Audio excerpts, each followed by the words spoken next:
Tak ja ten zápas z našej strany môžem hodnotiť zle. Išli sme sa s inými cieľmi pre nejaký bod a ten prístup bol slabý.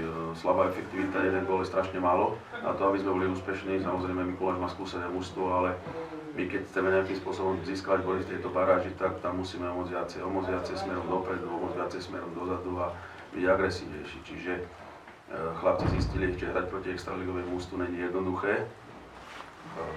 Boli tam vyrovnané fázy v tom zápase, ale opakujem z mojej strany, dnes, keby sme chceli byť úspešní, tak musíme môcť viac, jak to, čo sme predvedli. Nezačali sme optimálne toto stretnutie. Hrali sme dosť zviazane, nedarila sa nám kombinácia. Ťažko sme sa presadzovali cez dobre organizovanú hru supera. I keď sme si vypracovali niekoľko príležitostí, boli sme tam málo agresívni, s malým dôrazom. Netlačili sme sa do predbrankového priestoru tak, ako sme sa mali pred tou streľbou.